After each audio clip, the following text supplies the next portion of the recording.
आगे कथा आती, कंस का भेजा हुआ एक असुर आया, वृषभासुर, वृषभ के रूप में। भगवान ने वृषभासुर का वध कर दिया। भगवान ने जब वृषभासुर को मारा तो नारद जी पहुंच गए मथुरा, और मथुरा में जाकर के नारद जी ने कंस को सपट्टी पढ़ा दी। कंस ने पूछा, गुरुदेव बड़ी कृपा की, बहुत दिनों बाद पधारे।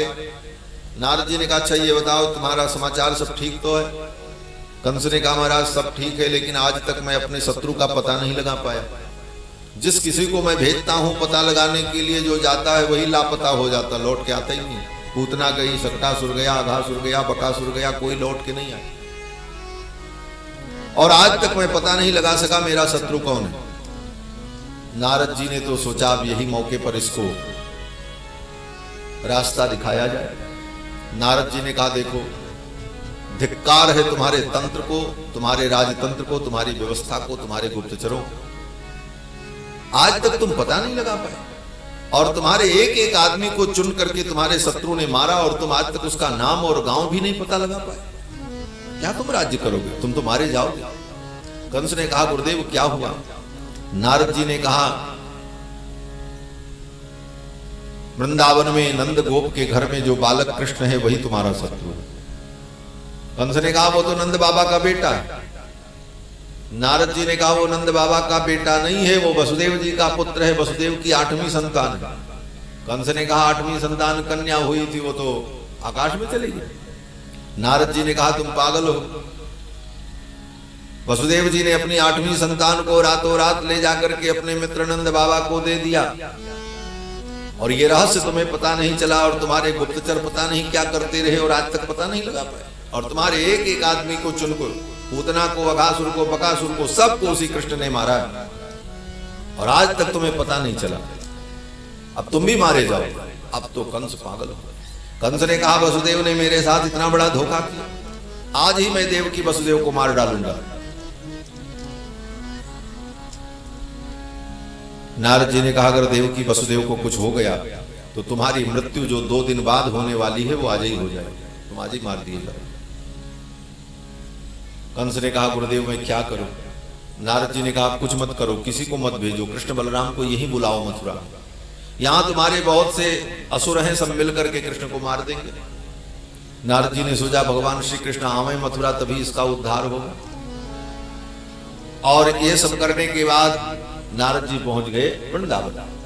तब तक कंस का भेजा एक असुर पहुंच गया, केशी।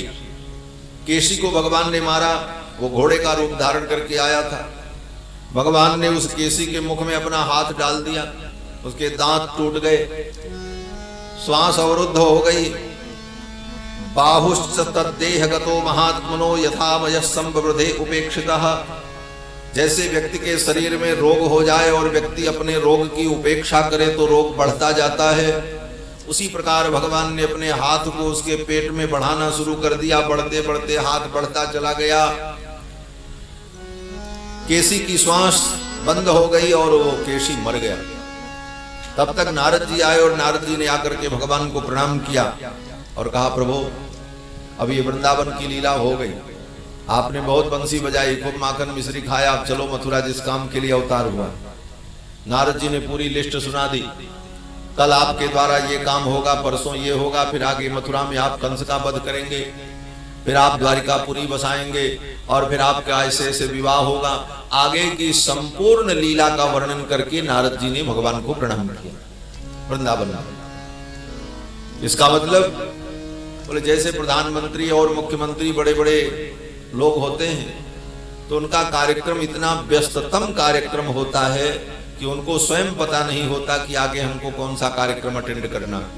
तो उसके लिए सचिव होते हैं जो समय पर बताते रहते हैं, सर अब इसके बाद आपको इस कार्यक्रम में उपस्थित होना है, वहां आपको ये बोलना है, वहां आपको इतने समय से इतने समय तक वक्तव्य देना है, फिर अगले कार्यक्रम के लिए निकलना।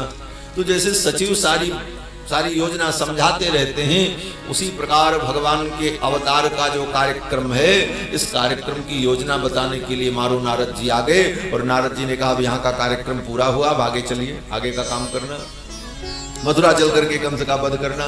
ये सब कह करके नारद जी ने भगवान की स्तुति की। नारद जी चले गए।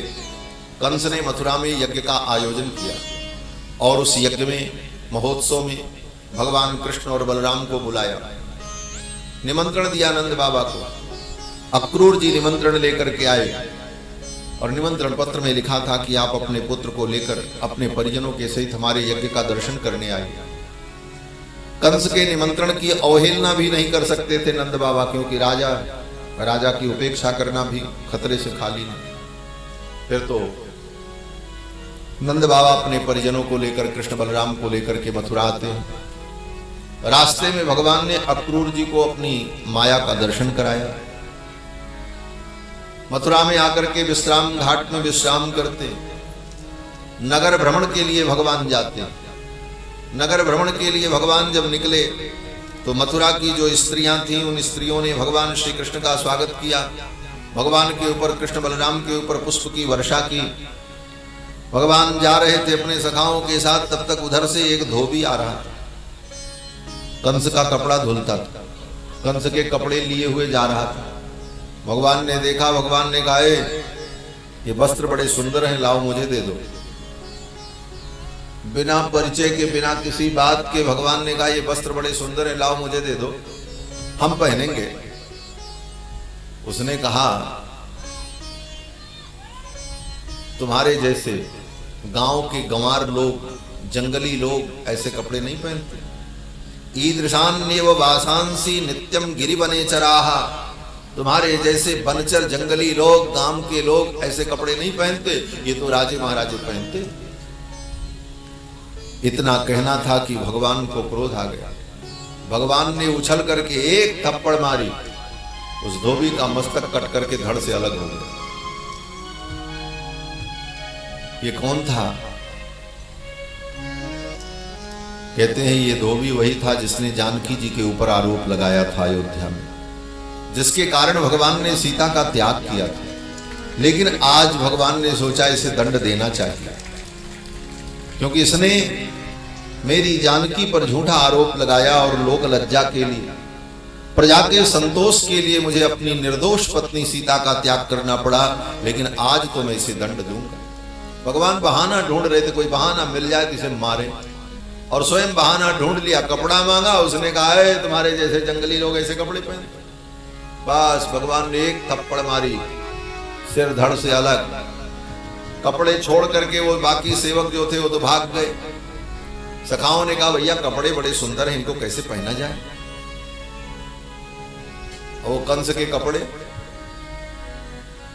कंस के कुर्ता के दोनों बाह में मनसुखा ने अपने दोनों पांव डाल दिए। बोले, कन्हैया कपड़े तो बड़े अच्छे, लेकिन कैसे पहने जाते हैं तो पता ही नहीं। गांव के बच्चे वो सब कहां सिला कपड़ा उपड़ा पहने। एक धोती को लगा करके फेंट कस ली और एक की पगड़ी बना ली, बस चल पड़े। ऐसे ही सब सखाते गांव के। वहीं मथुरा में भगवान का एक भक्त था, दर्जी, कपड़े सिलता था। ततस्तुबायक प्रीतस्तयोर्वेशमकल्पयत्। वो दर्जी अपने पूरे परिवार के सहित आया। उसने कहा, प्रभु कुछ समय हमें आप दीजिए, इन वस्त्रों को मैं आपके अनुकूल बना दूं। बोले ठीक है। उसके परिवार के सब लोग कपड़े सिलने का ही काम करते थे। उसकी पत्नी, उसका बेटा, उसका बाप, उसकी माँ, उसकी दादी, उसकी बहन, सब पूरे परिवार आ गए। सब नाती पोता साहब लग गए महाराज काम में। किसी ने कैंची उठाई, सुई उठाया, धागा उठाया, खट खट काट काट करके उन कपड़ों को उन सखाओं के अनुकूल बना दिया। तयोर्वेशमकल्पयत्। और उस बायस ने तो उस बायक ने, उस धोबी ने और ये दर्जी ने कृष्ण और बलराम को कपड़े पहनाए, बाकी सखाओं को लोगों ने पहना दिया। इस प्रकार सब सज धज करके तैयार। अब सुंदर कपड़े भी हो गए। भगवान ने कहा, भैया सब तो अच्छा हो गया, अब गले में सुंदर माला हो जाती तब नगर घूमने का आनंद होता।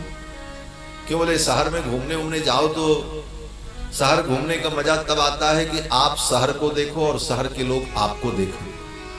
इतनी साज सज्जा तो होनी चाहिए कि हम भी सज धज करके जाएं तो दुनिया देखे भाई कौन है बड़े ठाट बाट से जा रहा है।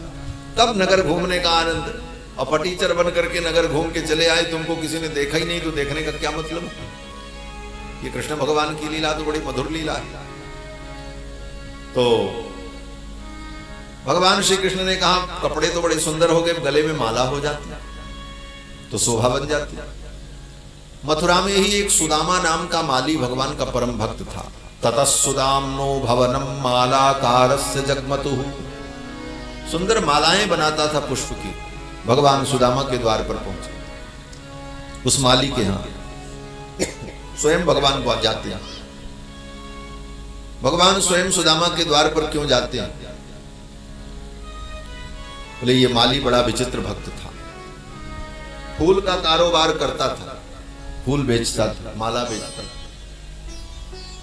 और इसकी ये माला बेचने की जो वृत्ति थी बड़ी पवित्र वृत्ति थी। स्वयं फूल उगाता था बगीचे में और माला बनाकर गुलदस्ते बनाकर के बेचता था। लेकिन कैसे? बोले कोई ग्राहक आवे तो पहले पूछता, ग्राहक आवे और ग्राहक पूछे ये फूल कितने का, ये माला कितने की, तो सुदामा माली कहता था ये माला कितने की, फूल कितने की, तो ये तो बाद में, पहले ये बताओ कि तुम ये फूल किस लिए ले जाओगे। बोले क्यों, तुमसे क्या मतलब? तो सुदामा माली कहता था मेरे दुकान की विशेषता है, मेरे हिसाब से तुम ले जाओगे तभी फूल मिलेगा, नहीं तो नहीं मिलेगा। कोई ग्राहक आ जाए पूछे भाई हमको ये माला चाहिए, तो सुदामा माली पूछता किसके लिए ले जाओगे। अगर वो कह दे कि ये माला मैं ले जाऊंगा और अपनी प्रियतमा प्रेमिका के गले में पहनाऊंगा, उसके बाल में लगाऊंगा, तो सुदामा माली कह देता था चले जाओ मेरे यहाँ माला नहीं मिलेगी। कोई कह दे माला दे दो, इस माला को, इस फूल को मैं ले जाऊंगा, अमुक व्यक्ति की चिता पर चढ़ाना है, उनके शव पर चढ़ाना है, वो मालिक कहता नहीं मिलेगा, जाओ। घर सजाना है, बोले नहीं मिलेगा। भगवान की पूजा के लिए ले जाना है, भगवान की सेवा के लिए ले जाना है, बोले तब ले जाओ, तब ले जाओ। उसका संकल्प था कि मैं जिन फूलों को उगाऊं, मेरे द्वारा उगाए गए फूल केवल गोविंद के चरणों तक पहुंचे और कहीं न जाए, ये उसका संकल्प था। इसलिए किसी अहरे गहरे को फूल नहीं देता था, उसकी इस भक्ति से ही भगवान प्रसन्न थे और भगवान स्वयं उसके घर पहुंचे। आज उसको अपनी भक्ति का फल मिला, अपने हाथों से गोविंद के गले में माला पहनाई। ततः सुदाम्नो भवनम मालाकारस्य जगमतुः तौ दृष्ट्वा समुत्थाय ननाम शिरसा भुवि, जमीन में सिर रख करके उस माली ने, सुदामा ने भगवान को प्रणाम किया और फिर भगवान को माला पहनाई, बलराम जी को माला पहनाई। वहां से आगे बढ़े, वहां से जब आगे बढ़े तो भगवान ने सोचा माला भी हो गई, अब चंदन थोड़ा हो जाता तो शोभा हो जाती, मस्तक पर बढ़िया चंदन लग जाए तब स्वरूप सज जाता है।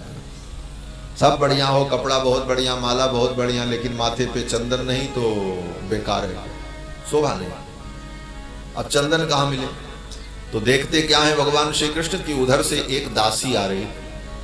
अथ ब्रजम राजपथेन माधव स्त्रियम गृहीतांग विलेप भाजनम, 3 जगह से टेढ़ी कुब्जा, उसको कुबड़ निकला हुआ, हाथ में थाली लिए थी और थाली में कटोरियों में विभिन्न प्रकार के चंदन थे।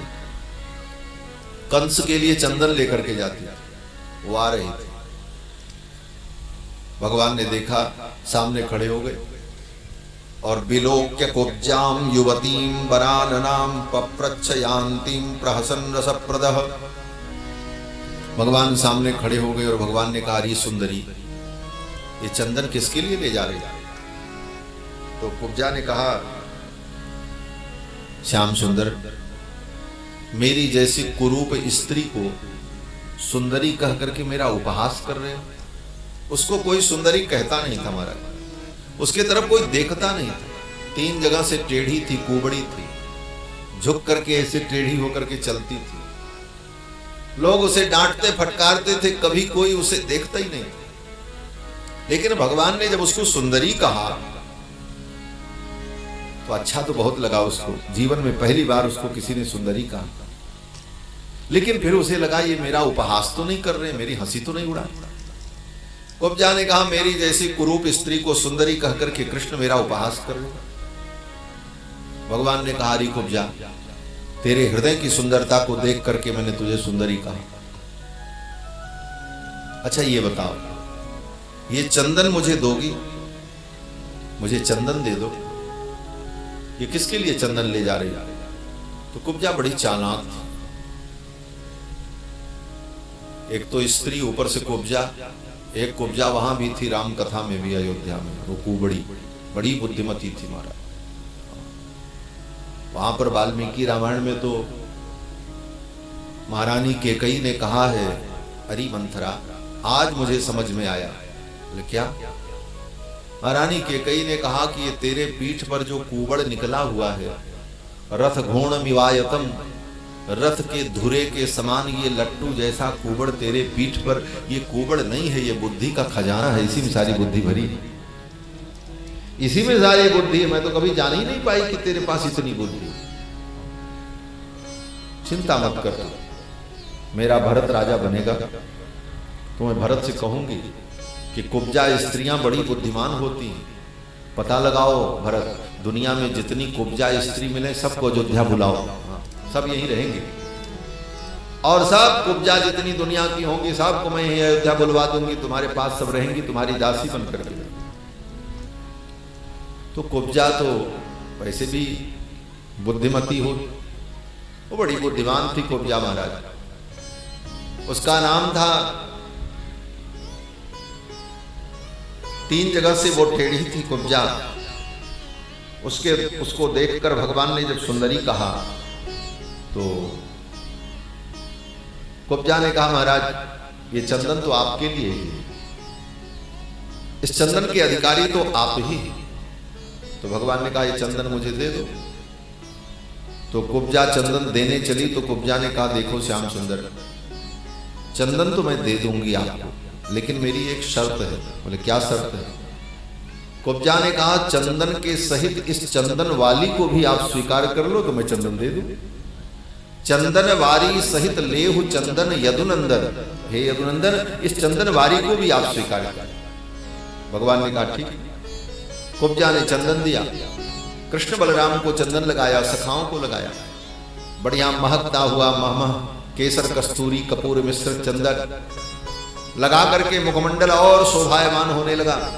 भगवान ने सोचा अब कुब्जा को भी मैं सुंदरी बना दूं, और भगवान ने कुब्जा के दोनों पैर के पंजे पर अपने पैर के पंजों को रखा और अपने बाएं हाथ को उसके कुबड़ पर लगाया, दाहिने हाथ को उसकी ठुड्डी पर लगाया।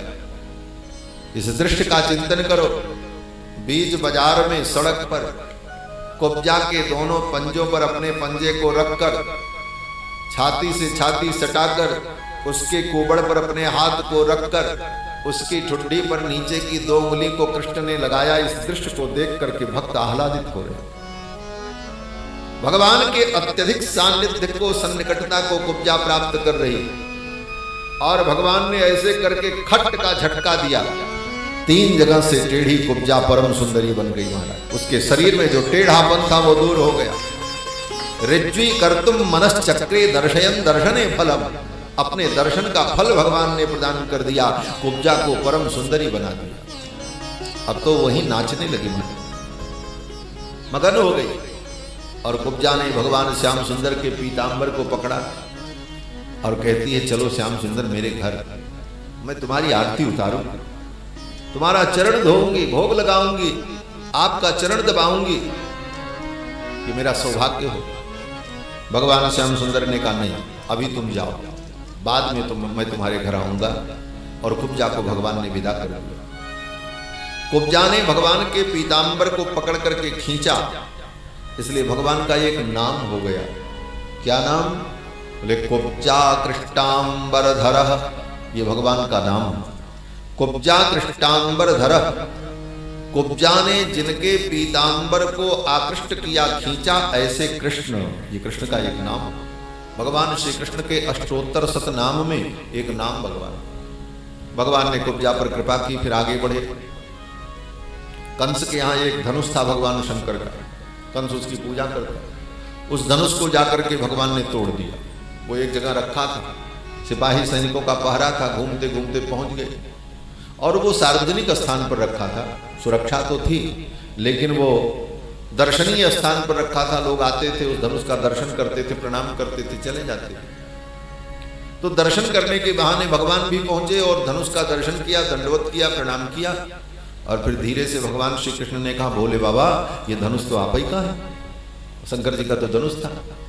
और पिछले अवतार में भी मैंने आपका धनुष तोड़ा था, तो इस बार भी तोड़ देते हैं। तो भोले बाबा ने धीरे से कहा, हाँ भैया तोड़ दो, ये काम तो तुम्हारा ही है।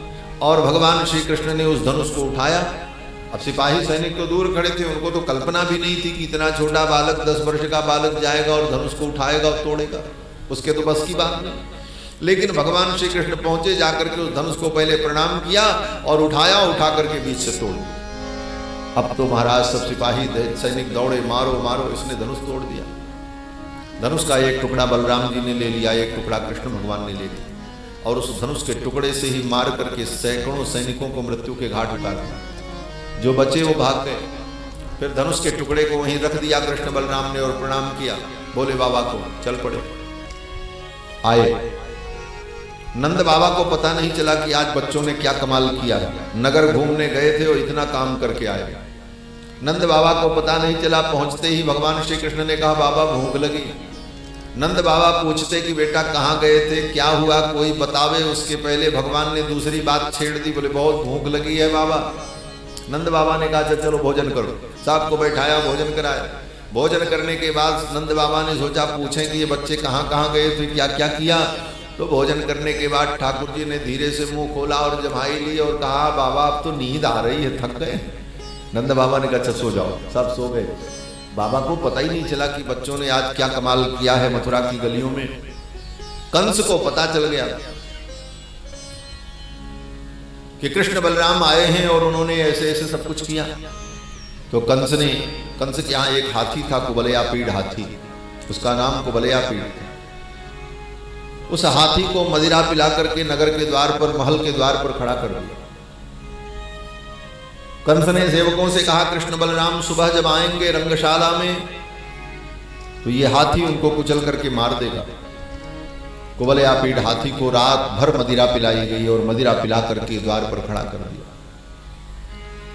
सवेरे भगवान श्री कृष्ण बलराम अपने परिजनों के सहित जब आते हैं, हाथी द्वार पर झूम रहा था। भगवान ने कहा हाथी हटाओ, मुझे भीतर जाना है। महावत ने कहा हाथी नहीं हटेगा। भगवान ने कहा अगर ये हाथी नहीं हटेगा तो इस हाथी के सहित मैं तुमको जमपुरी पहुंचा दूंगा। नयाम यम साधनम, तुमको यमपुरी पहुंचा दूंगा। तब तक महावत ने हाथी को इशारा कर दिया। हाथी भगवान की ओर दौड़ा। भगवान भागे। आगे जाकर के हाथी जब अपने दांत से प्रहार करने की कोशिश किया तो भगवान बड़ी फुर्ती में दौड़कर हाथी के पीछे आ गए और उसकी पूंछ को पकड़ करके खींचना शुरू कर दिया। पुच्छे प्रगह्याति बलम धनुष पंचविंशति, 100 हाथ तक उस हाथी को खींचते लेकर के चले गए भगवान। और फिर तो वो हाथी चिल्लाने लगा। भगवान ने उठा करके उस हाथी को पटक दिया और उसके दोनों दांत उखाड़ लिए। उस गजराज का भगवान ने खेल खेल में वध कर दिया, मार मार। फिर टूटे हुए दांत को लेकर कृष्ण बलराम चल पड़े। एक दांत बलराम जी ने लिया, एक कृष्ण भगवान ने, और दोनों रंगशाला में प्रवेश करते। जिसने देखा, जिसकी जैसी भावना थी वैसा उसको अनुभव हुआ। जाकी रही भावना जैसी, प्रभु मूरत देखी तैसी। कंस ने देखा। कंस ने कहा आओ वीरों, तुम्हारे जैसे वीर मेरे राज्य में हैं, ये मेरे लिए गौरव का विषय है। यहाँ मेरे बड़े बड़े पहलवान हैं, इनके साथ तुम्हारा मल्ल युद्ध हो और लोग देखें। एक अखाड़ा बना हुआ।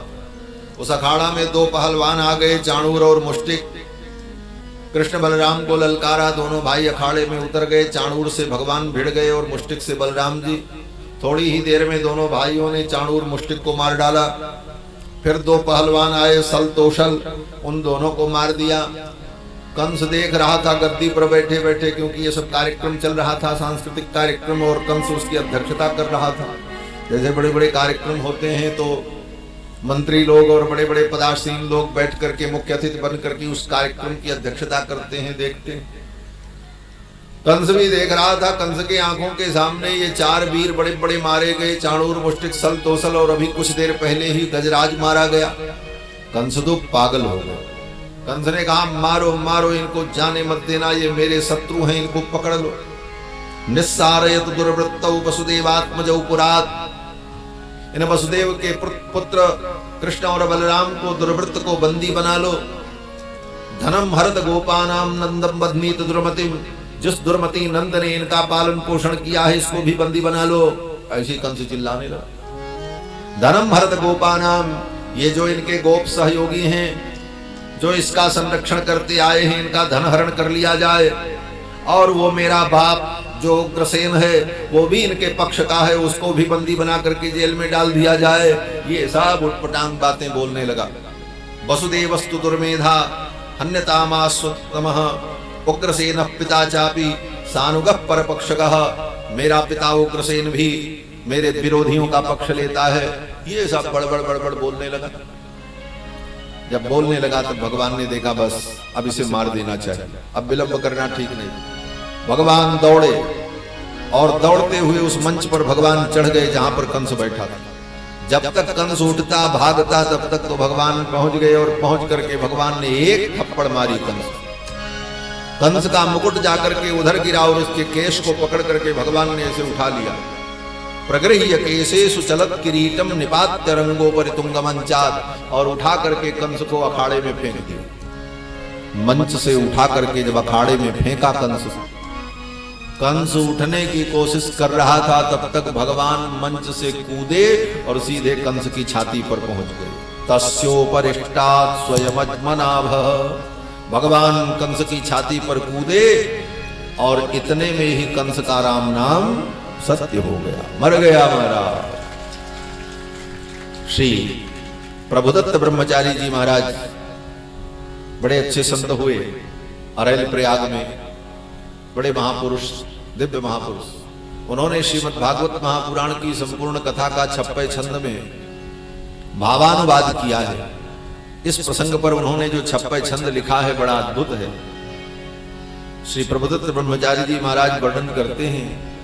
बक बक मामा कहत तुरत हरि उछले ऊपर, बक बक मामा कहत तुरत हरि उछले ऊपर, लीनी चोटी पकड़ धम्म ते कूदे नटवर, लीनी चोटी पकड़ धम्म ते कूदे नटवर, मामा नीचे गिरो भांजो ऊपर आयो, मामा नीचे गिरो भांजो ऊपर आयो, प्रभु तन पर सत तुरत परम पद मामा पायो, प्रभु तन पर सत तुरत परम पद मामा पायो, परम पद मामा पायो, परम पद मामा पायो। श्री पूज्य ब्रह्मचारी जी महाराज लिखते हैं कि बक बक मामा करत तुरत हरि उछरे ऊपर, और लीनी चोटी पकड़ धम्म ते कूदे नटवर, मामा नीचे गिरो भांजो ऊपर आयो, और प्रभुतन परसत तुरत परम पद मामा पायो। भगवान के अंग का स्पर्श होते ही कंस का प्राणांत हो गया, कंस को परम पद की प्राप्ति हो गई। कंस के और भाई सब लड़ने आए, सबको भगवान ने मार डाला। कारागार में बंद महाराज उग्रसेन को मुक्त कराया, उनको मथुरा के सिंहासन पर विराजमान किया, और फिर कंस का अंतिम संस्कार भगवान ने संपन्न कराया। मामा जी की अर्थी में दोनों भाइयों ने कंधा लगाया, कृष्ण बलराम ने, और आदर पूर्वक लेकर के गए जमुना के तट पर। अंतिम संस्कार हुआ विधि पूर्वक, और फिर नंद बाबा को समझा करके भगवान ने विदा किया है। नंद बाबा को भी पता चल गया अब ये अपने माता पिता देवकी वसुदेव के साथ रहेंगे। सांत्वना देकर समझाकर कृष्ण भगवान ने अपने सखाओं को और नंद बाबा को वृंदावन के लिए विदा किया, और भगवान अब मथुरा में रहने लगे अपने माता पिता देवकी वसुदेव के साथ।